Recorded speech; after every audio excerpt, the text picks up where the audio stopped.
All right. So welcome to another episode of the Personal Development Podcast. I am super excited to have one of my mentors, someone that I've learned a ton from.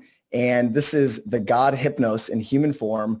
One of the hypnosis wonders of the world. He's a real wizard. I'm not going to gush too long, Mike. Don't worry. But I found a video online of you and Chris Thompson. And I just watched a couple of videos. I got into your online architecture of hypnosis, and let's just say I've consumed a lot of content, and your guys is the best out there. So thanks, buddy. You came to Toronto too, to the Hypnotic World Epicenter. Where are you podcasting from?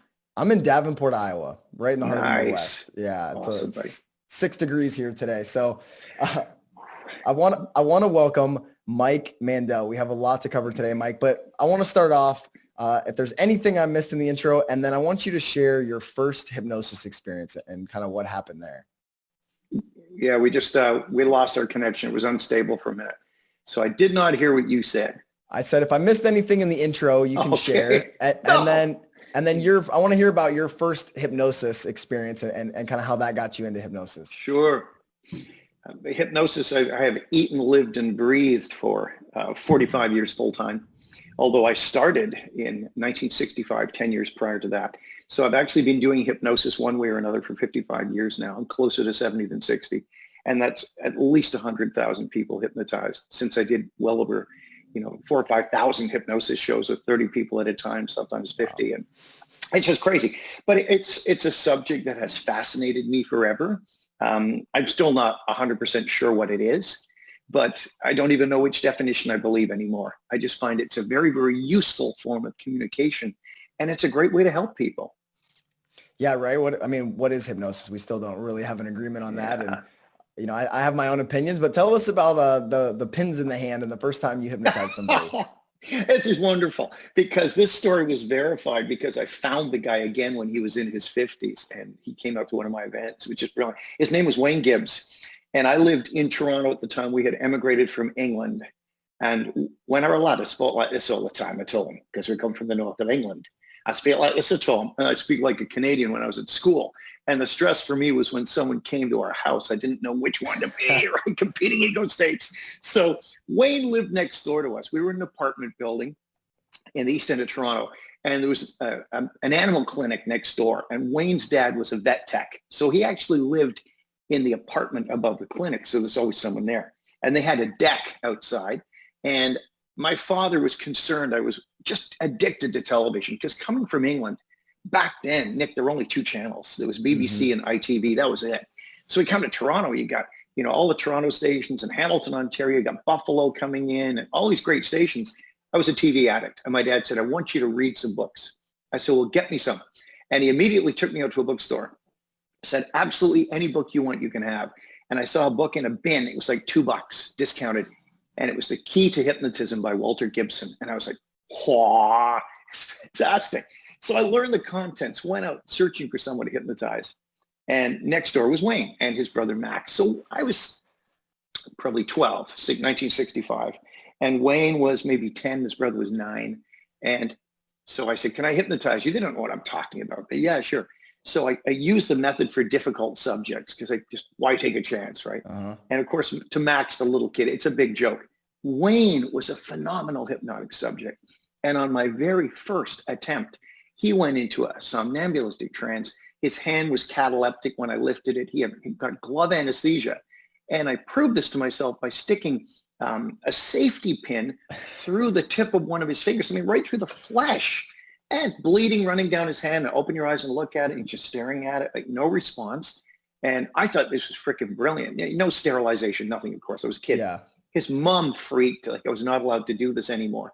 And I ran into him maybe 12 years ago. And he said, hey, what are you doing these days? I remember you used to hypnotize me and stick pins in my fingers. I put him in our Facebook group, the picture of him. And I said, well, it's funny you should ask. I said, you were patient 0, and told him what I was doing. And that just caused a fascination with this incredible art and science that I have never lost to this day. Yeah. So much goes into it, right? We can't cover a 100th of it in this little episode, but I always say one conversation can change our life. And right. And so I see, all the stuff that I've learned from you and all the change work you've done and hundreds of thousands, 100,000 people. one conversation from you changed a lot of lives. So I want to get into what exactly can change, some of the principles behind it, and then maybe some of the stories. So I figured we'd kind of go through a couple things that people struggle with that they don't even know can change in an instant, right? Right. And I would preface this, Nick, by saying one of my mentors, Dr. John Grinder, the co-founder of NLP, who had the most powerful effect, I modeled my training style on him. And the idea is you entertain consciously and you teach unconsciously. The idea that we have this massive deep mind or unconscious mind, some hypnotists say subconscious, that we cannot typically access, but down there is the wealth of everything we have ever done. All our memories, every life experience, every movie we've ever seen, every book we've ever read, every conversation we've ever had is stored in about 1 trillion neurons in our brain using a protein kinase C. Now, the interesting thing is we can't consciously access a lot of this, but it is still there as this immense resource. I think we might have lost the connection. I lose you? Oh, yeah, we're back. Nope, I'm here. So this immense resource. Yeah. Yep. Good. So hypnosis is the interface that enables us to get down to this remarkable wealth of material. And we can do it so many different ways. We can do it through intentional hypnotic induction, put someone in a trance and give them suggestions like Bernheim did in the 1880s in France, or we can do it conversationally like the greatest hypnotist, in my opinion, who ever lived, who was Milton H. Erickson. Erickson was a psychiatrist, so he had to be a medical doctor too. He had polio twice. He was paralyzed in a wheelchair. He was tone deaf. He had a gravelly voice. He was colorblind, but he would have conversations with people and transform them in front of his eyes. And one of my greatest inspirations is this brick from Milton Erickson's house that was given to me by one of my students. I was there when you got that. That's right. You were there for that class. Yeah, I was there for that class. So Erickson would just talk to people and people would change. And I can give you an example from my own life.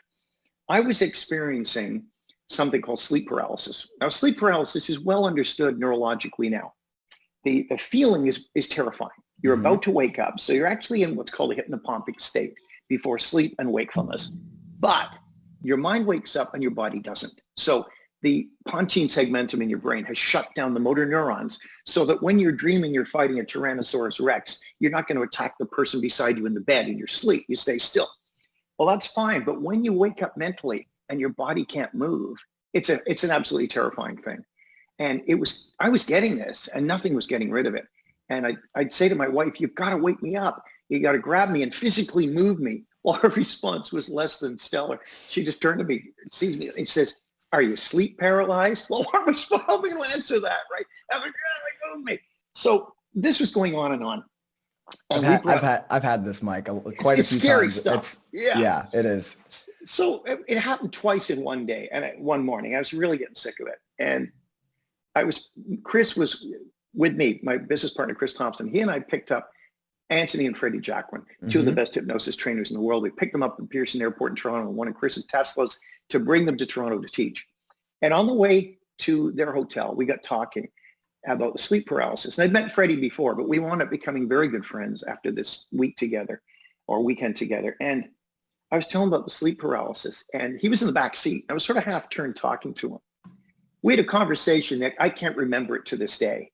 All I remember is him saying, I don't think you're going to have to worry about that anymore. That was it. And I remember going, yeah, I don't think I am either. And that was it. I never had it again. And that was like May last year. I mean, just remarkable. Now that's hypnotic. With his skill, he slipped in under the radar of my conscious mind and given my unconscious some very clever instructions that resolved this. Yeah. So I've had Freddie on the podcast as well. And you, myself, and Freddie are going to be on a bowling team at Hypno Thoughts in Vegas. So I'm looking forward to that. But that's a great example of something that you suffered, and in one conversation, it just vanishes, right? With a skilled hypnotist, and you've heard the plumber who comes in and bangs the pipe, and he says, "Yes, I charge $500 because I know where to hit on the pipe." That's right. Knowing where to tap. Yeah. It's that kind of thing. And it's wonderful because if we recognize that it's not a case of in or out of hypnosis. I mean, Dr. Richard Nongard, another friend of ours, did a great book on the 7 most important or 7 most useful self-hypnosis techniques. It's a little book, but it's got some freaking gems in there. And one of the things he says is he really demystifies trance so well by explaining you're really just focusing your attention on one thing. So now we're back to Dave Ellman's idea of, the idea of wrapping your mind around something, selective attention. And when we do that, then it's very, very easy to get to the unconscious. I'll give you an example from my own life. That's how storytelling can change lives, which is probably what Freddie did. I had a client, I was speaking in Cornwall, Ontario, a fairly small town, 5 hours east of Toronto. Went out by train. The client paid. I was speaking to the Better Business Bureau, did a keynote for them. Afterwards, I had 2.5 hours to kill. And in the complex where I did the keynote, there was also a bar called Don Cherry's after an NHL hockey guy. So me and two of the organizers were sitting in this bar and killing a bit of time, having a glass of wine before I had to take the train back. And his cell phone rang and he went away, came back and he said, "That's my sister. She heard you speak today and she's got some issues and wonder if you'd talk to her." I said, "I got time." Sure. She was 10 minutes. And we went and sat in another part of the bar. And she told me the story of her daughter. And she said her daughter, the best way to describe it, she said her daughter was the Paris Hilton of Cornwall, Ontario, which is, what does that mean? Anyway, her daughter had gotten in with a bad crowd. She's beautiful, young, well-to-do. And her boyfriend had rolled his Jaguar. And when the trunk popped open, they found a few pounds of cocaine. Now, this was his second offense. He was going away, do some time. But she was going to wait forever for him because she was, and her life was sinking. It was just fairly ridiculous. And the mother was a nervous wreck because of this. And I told her a metaphor. I told her about the liana vine, which is a John Grinder metaphor. A plant in the jungle of South America grows up a tree into the sunlight, drops pods. They go down into the darkest part of the forest, becomes negatively heliotropic. It moves away from sunlight, which is unusual. Green plants need photosynthesis. They need light. And then it comes back and finds its way back into the sunlight. Now, I fleshed this out. I didn't tell it in 10 seconds. Sure. And I slowed down and I engaged her with my intention. And this woman's lower lip size increased, her face flushed. She went into trance. And she said, "Wow, that's some story." And I said, "That's right." She said, "Sounds like somebody's life." And I said, "That's right." She left. And about a week later, I got a call from the organizer. And he said, "She's not the same woman." She said, "You know what? I'm going to stop worrying about my daughter and live my own life. She's a big girl. And when she's had enough of this crap, she'll come back and live a good life." That's the message of the metaphor. Yeah. Unconsciously, it runs like a little machine, and the brain's pattern matching system integrates the machine with what's going on in her life. It's hypnotic. So for our listeners who aren't hypnotists, some of the building blocks you use to get into there were probably some open loops, right? And probably some rapport building skills, whether it's matching breathing, body language, pacing. And then you share a metaphor that accesses her subconscious. The subconscious sees the pattern, and then it changes her behavior going forward. And one conversation and her life. Yes, because right? exactly correct. Because the content of the metaphor, the story, keeps the conscious mind engaged and entertained. But the structure of the metaphor is like a little machine that passes the message below the radar again. And it is absolutely remarkable what can be done. I was on my way to Boston to do a 1-hour keynote a number of years ago. And it was a weird thing, one of those fortuitous events. I found out I was at the same hotel. One of my heroes, Rory Block, who's a female blues player who's just unbelievable. I got to meet her. But on the way there in the plane, there was an elderly Irish woman sitting next to me, lovely woman. And she said, "Well, you're going to Boston there, young man." And we got talking away. And her husband had died 3 years previously. And she was nervous about going to Boston. There was a lot of Irish in Boston. I mean, the Kennedys came out of, Massachusetts, huge Irish population. She and her husband had gone to Boston many times and loved it. This was her first time going back since losing her husband. And she was afraid it was going to be too much for her to take. And I said, reminds me of a story I heard once. I just generate this metaphor on the fly. She goes into trance. The flight lands and she said, "Young man, would you mind very much if I pray for you?" I said, "I would be honored." So this elderly Roman Catholic lady holds my hands on the plane as we're taxiing down the runway and prays for this Protestant Calvinist Christian. And it was just a wonderful moment. We got off the plane. She got her luggage and she said, "I don't know what's happened there, but I'm so looking forward to going to Boston now." I said, "That's right." Left a silver bullet, rode off into the distance. But this kind of healing and empowering conversation can happen all the time. Now we have to look, Nick, at the flip side. If these things are getting into our mind all the time, What about the bad stuff, the bad metaphors that are getting in as well?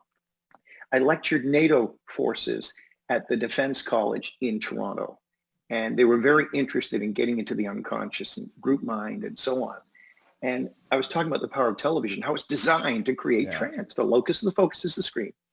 And my wife said to me, you're always speaking against TV. Why do we watch so much of it? Ouch. And she said, I want to do an experiment. I started to bristle, right? Well, what kind of experiment? She said, let's disconnect the cable. No TV. I said, how long? I feel myself getting panicky. Yeah. She said, 30 days.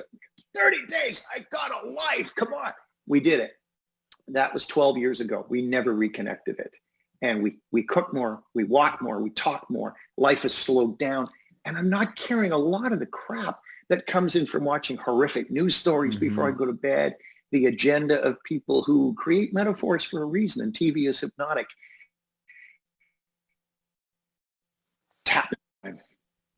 Oh, I lost you for a split second, but we're back. So I got rid of TV about the same time as well. And there's a few things that happen with TV, right? Like, first of all, your focus is so fixated. Second of all, they're creating emotions, right? Freddie says, create an emotion, give a suggestion. Give a suggestion. So they're creating all this fear, especially the news. And then they open loops before they go to the commercials, right? So then they're embedding commercials into your mind, and then they close those loops. Yeah, exactly. It amazes me the stuff they get away with. I remember years ago a commercial that said, 4 to 5 doctors say Anacin is more effective than aspirin for headache. No, for pain other than headache. Okay, Anacin is more effective than aspirin for pain other than headache. So next time you have a headache, get Anacin. They just said the exact opposite. My wife and I were in a bank in Toronto, lined up in one of the major banks, and there was a poster on the wall, and it literally said this. I memorized it because I couldn't believe it. It said, borrow to get ahead so you don't fall behind. Isn't borrowing going further in debt? And isn't going further in debt falling further behind? It's all over the place. And what you said, the Freddie Jacqueline line, I love that line. Yeah. Create an emotion, give a suggestion. And when you engage the emotions, the critical faculty will largely go offline. Information will go into the unconscious. That's right. That's right. So some of these seem like miraculous conversations from someone who's been hypnotizing for a long time. But let's do a couple examples of some rapid change and how people can simplify the process maybe. So something like a phobia, right? Like, what's a way that, any hypnotist or somebody on their own can think about a phobia knowing that it can change rapidly? Well, that's interesting. And this moves us a little bit away from hypnosis for a second, but it's related. There's an overlap. I was doing a lecture in Minneapolis 2 years ago, almost to the day. And it was great. We're in this office building, training all these salespeople, and they were trainers, training them for 2 days. And we're out the window, floor to ceiling windows. It's the Mississippi River. I didn't even know it went that far north. And it's cold, like Canadian weather. So I was at home and felt great. And we had a 10-minute break. And I had just done a throwaway on how to get rid of negative emotions, my 6-step tapping thing. And we came back from the break, and 2 guys were just beaming, these 2 trainers. What? They said, come up to the front. They came up to the front, and one of them had a lifelong fear of heights, so he couldn't go near a window above the 4th floor of a building ever since he could remember. The other guy had just cured his phobia of heights during a 10-minute break, and he was at the window going, look, he said, there's absolutely not a shred of it left. The beauty of this is, as Richard Mandel says, the brain learns quickly. It's best when it learns quickly. So something like a phobia, you get it in an instant. Your brain makes an association. You see a spider. This is terrifying. Bang, locks that horrific emotion into that stimulus. Likewise, things can change in an instant the other way if we push the buttons. We had a guy in our class. I don't know if this is the one you were at, where we had the guy, Anthony, came up from the US. Great guy. I had an online session with him. He went on to lose 80 pounds in record time. Was ripped, looked freaking amazing, was helping other people. He was at the front talking about it, but something happened. And he said, something's happening. He said, I'm starting to feel real sad, like I'm going to cry. That's a big strapping guy. This is something that's anchored, that's in his unconscious, is bubbling up. The unconscious is offering this to change. I just said, where is it in your body? I don't know. If you did know. He said, it's right about here. Now he started to cry in front of the class. And I said, what color is it? He said, it's a horrible brownish yellowy thing. I said, look, I'm just going to grab onto that Carl Smith kinetic shift. I'm going to pull it out and just watch it go, watch it go, watch it go. And he watches. I said, is there any left you want? No. I said, what color do you want there? He said, green. Look, get the green. Let's slam it in backfill. Turn it up. The guy's beaming. Totally gone. That's hypnotic too. We're giving the brain this indirect suggestion that I can pull this out of your body and throw it away and put something else in. And the weird thing is the unconscious goes, I'm cool with that. Who knows, right? Carl Smith, genius. So this kind of leads into my theory on what hypnosis is, Mike, and I'd love to get your thoughts on this. I wanted to hear this ever since you mentioned it earlier. I want to hear your take on it. So we talked about a little bit at HypnoThoughts, but so I have I call it hypnotic influence as 3 steps. One is rapport. If you don't have rapport, you can't influence anybody. Yeah. The second one that we don't talk about enough is certainty. So in a rapport situation, whoever has the most certainty is going to be the influencer. And then the third is that focus on the new behavior, the new feeling, right? And so in the story you just told, you had rapport with him, right? And then you had certainty. So you had him just pull that energy out. You had no doubt it was going to work. You lifted it up and got rid of it. That certainty he then adopted from you. And then you had him focus on the new state. And so that's my theory of hypnotic influence. That's nice. It's as good as any I've ever heard. And the way I think of that is it's starting to sound, in some ways, there's an overlap with the Mandel Triangle. We have congruence, we have confidence, and we have intention. So we're confident it's going to work. We are congruent in presenting that. Mm-hmm. And when we put our intention behind it, everything changes. Someone asked, I think it was Marquis de Puysegur, he did a demonstration for the Freemasons in Paris, late 1700s. And someone said, why is it, if it wasn't him, it was, no, it was him. And someone said, why is it you can hypnotize anybody? And he said, because I make a picture of it happening. Then I believe it's going to happen. And then I intend for it to happen. Mm-hmm. And it always does.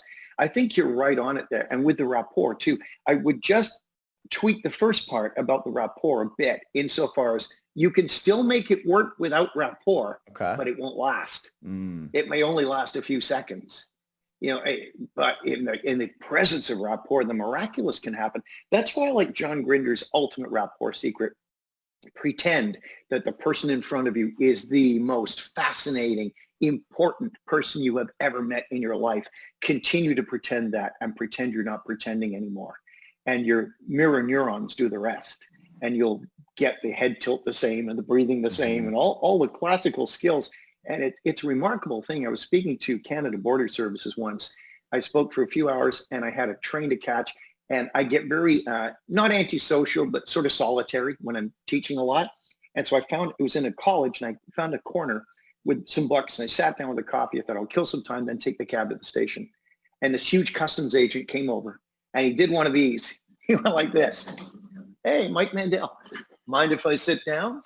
So what am I going to say? Yeah, get out of here. I want to be, of course not. Sure, I don't mind. And you're shaking. Yeah, exactly. So what am I going to do? So I thought, I'm going to do the John Grinder thing. I'd never really experimented. And I began to pretend that this man was the most fascinating, incredible, important person I'd ever met. And he told me stories. This guy's job was off the west coast of Canada, off British Columbia. His job was to rappel down onto things like Russian trawlers and stuff. His stories were incredible. We talked for almost 2 hours. And he stood up. I had to get my cab. And he said, thank you so much for taking the time to talk to me. I said, bro, thank you. I said, that's one of the most interesting conversations I've ever had. In the presence of rapport, we quickly find everybody has a story to tell. Everybody has something of value. Sometimes it's a diamond in the rough, but everybody has worth. I believe that, I saw on your website, you talked about the image of God. And as a Calvinist Christian, I believe we all carry the Imago Dei, the image of God. And everybody has dignity and everybody has worth. Sometimes we just got to look for it. Absolutely. Yeah. And I've used that technique several times, and it happened to me. And this lady was like, I was getting my oil changed, and this lady was telling me the story about, and I was like doing work and I didn't really want to talk to her. And I turned on this and she started telling me the story about having dinner next to Cary Grant and like all these like these really cool things she's done. And I was like, it works. So it's a great intention. It's funny. We can get rapport with the strangest things. My car broke down once. Actually, I got a blowout. And I asked Siri, I said, where can I get a tire fixed? She said, you're in luck, Dr. Doom. She calls me Dr. Doom. That's my octagon name at age 67. Okay. She said, you're in luck, Dr. Doom. There's a tire shop, a Michelin shop, 400 meters from here. Would you like me to show you how to get? Yes. So my car limps over. I pull in. And the kid comes out who changes the tires. And he's a straggly hair, looks like a metalhead. He's got a Slipknot shirt on. I said, hey, Slipknot. He said, yeah, they're a band. I said, I know. I like the first album best, the one just called Slipknot. He said, dude, you listen to Slipknot? I said, absolutely. He said, I don't listen too much anymore. It makes me violent. I said, it makes me violent too. And we started building this bridge just based on this band. And he says, your license plate says hypnosis. Are you a hypnotist? Well, I'm tempted to say, no, I clean carpets for a living. I just thought it was a cool license plate. I said, no, I'm the God Hypnos in human form, come to earth to help people. This kid goes, cool.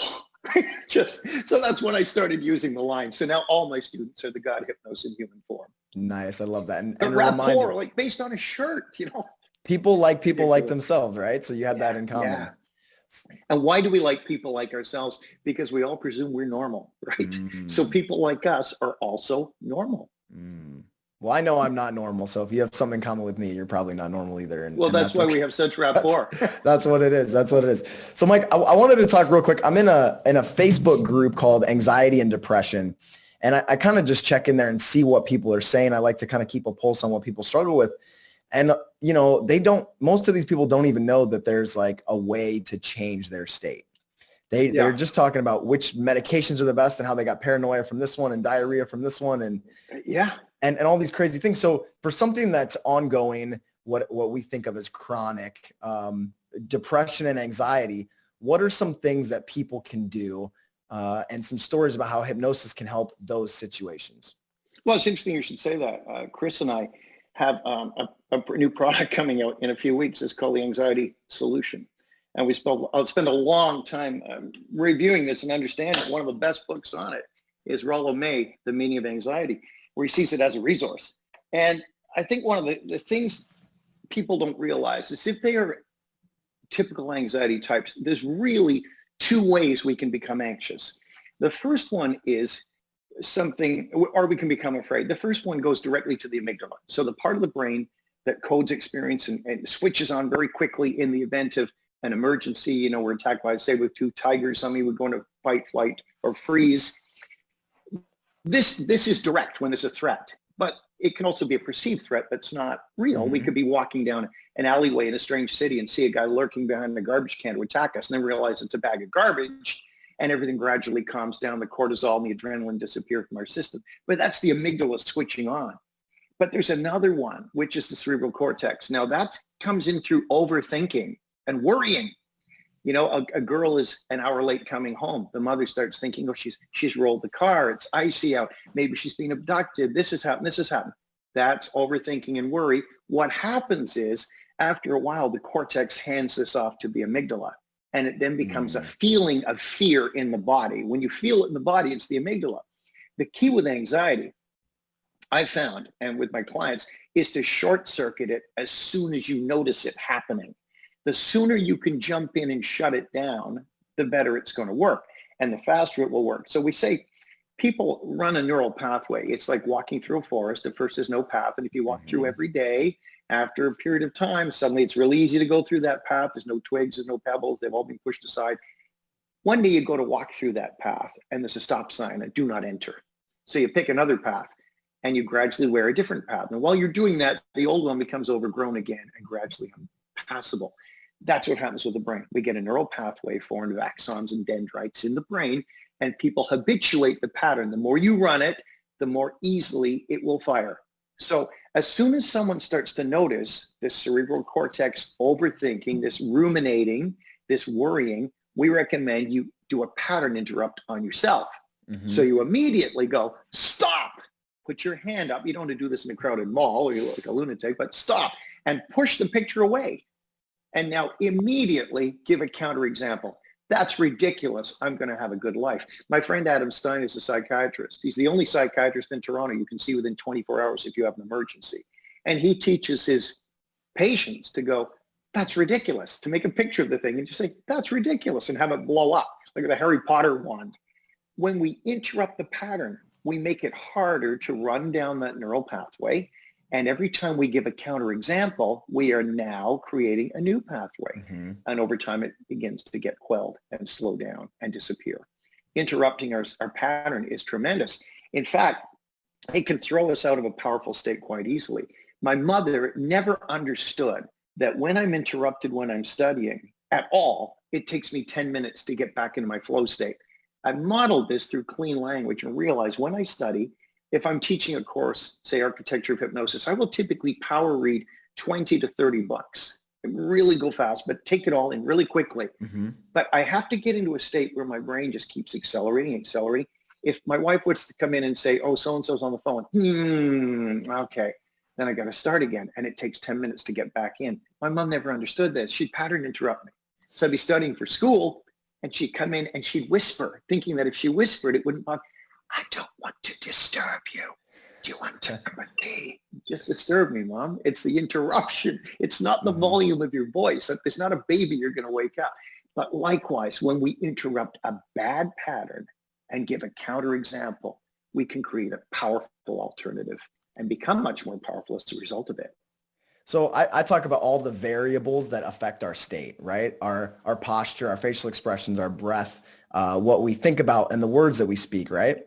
And so the example you just gave, you're using your physical body, your posture to push that image away. The modality of the visual is getting farther. You're changing your auditory. So you're changing all the variables that affect your state, and you're breaking that pattern. Absolutely correct. Full marks, young man.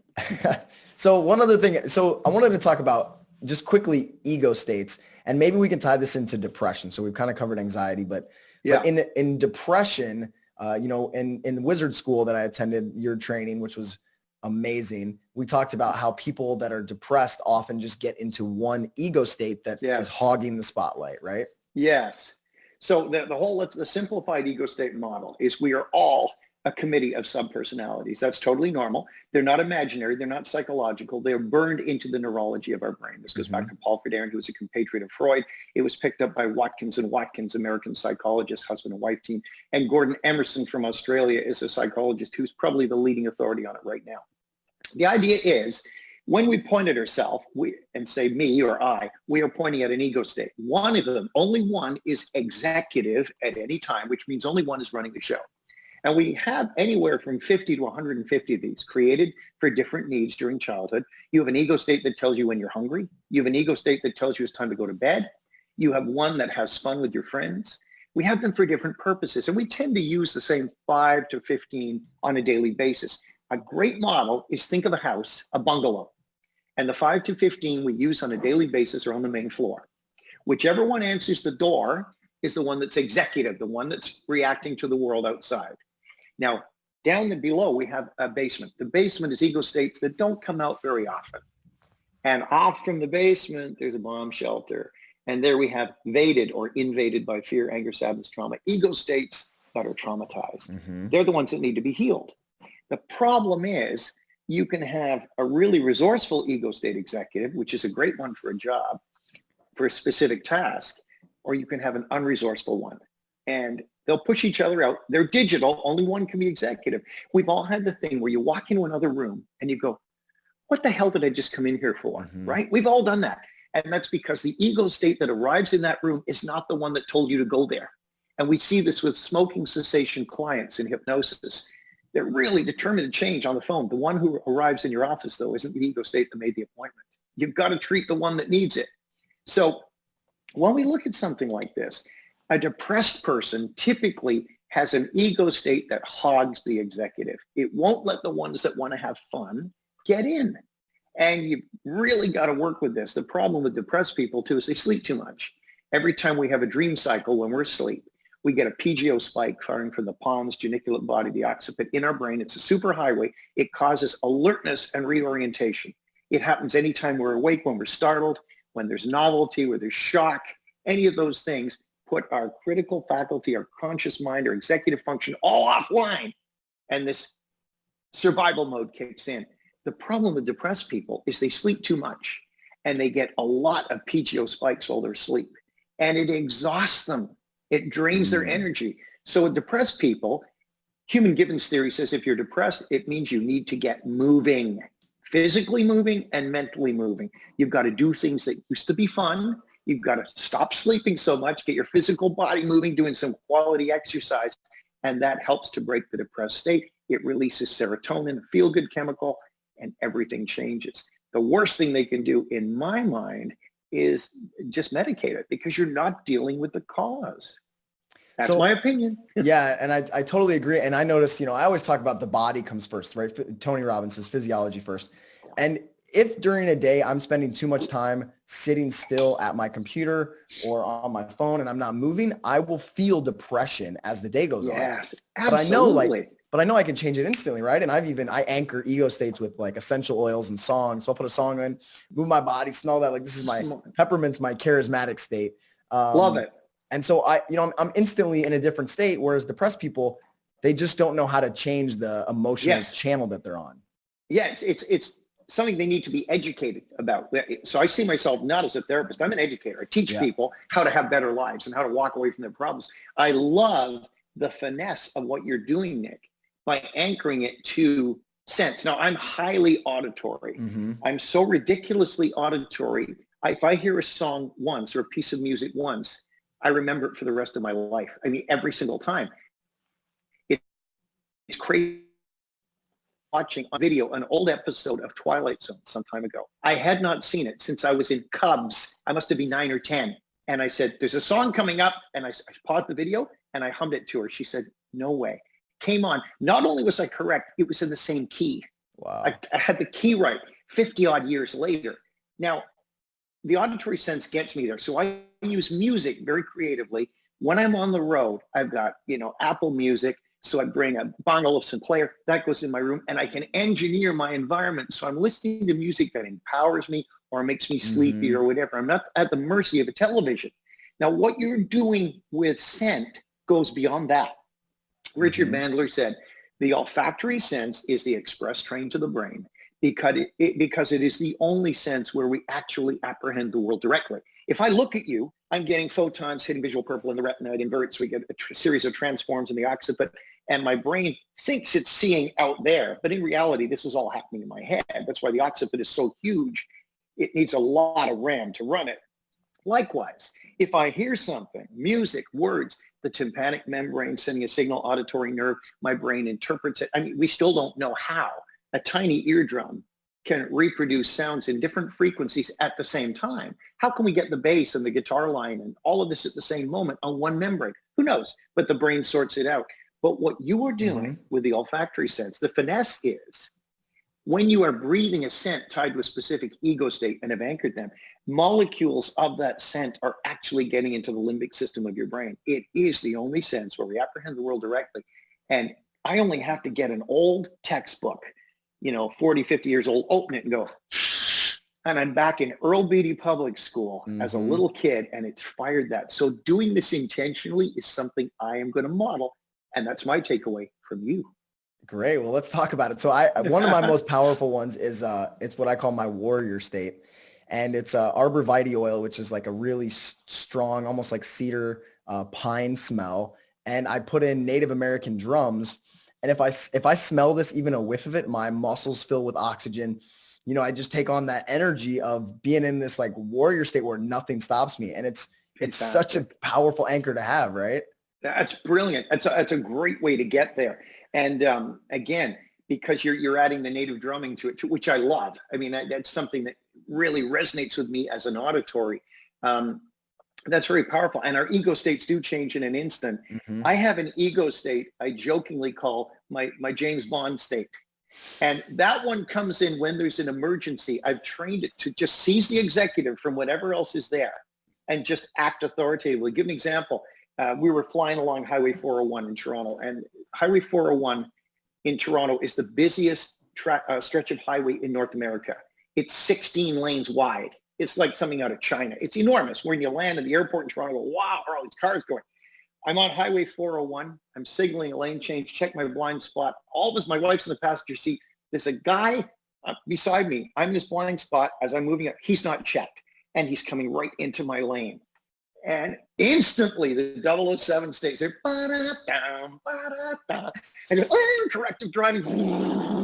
My wife said, wow, that was really cool. And I checked. My heart rate hadn't even gone up. No adrenaline, nothing. And I got to anchor that to a scent. That would be a really cool one to bring to a jiu-jitsu class. Yeah. And then you just hit it and you're good. So for people listening, this seems like maybe far out there, but really all you do is you set an intention and get into an emotional state. And as you're getting to that peak, you just use an anchor, right? Whether it's a smell or a song that goes with that state. And the more you practice that, the more access you'll be able to have to it in just an instant.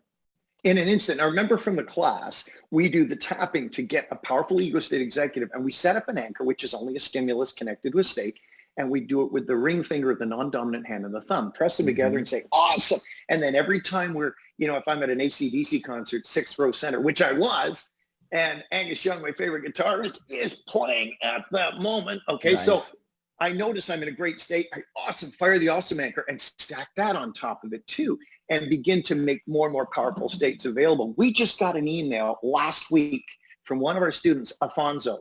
His brother is a runner, and he worked with him. He was just in a 4-day event, 5 kilometers the first day, a 10-kilometer race the second day, half marathon the third day, and a marathon the fourth day. And he was holding his medal up, and he said, look at his left hand, and he's firing his awesome anchor. And that's what he used to get into the state to do so well in this race.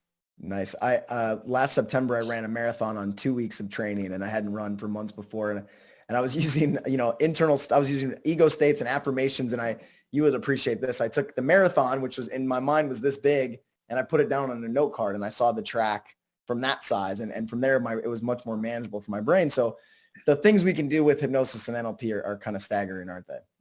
They really are. And it's a great time to be alive because hypnosis is undergoing the biggest renaissance in history. Only the 1880s rivaled it, and we are 100 times greater than that now.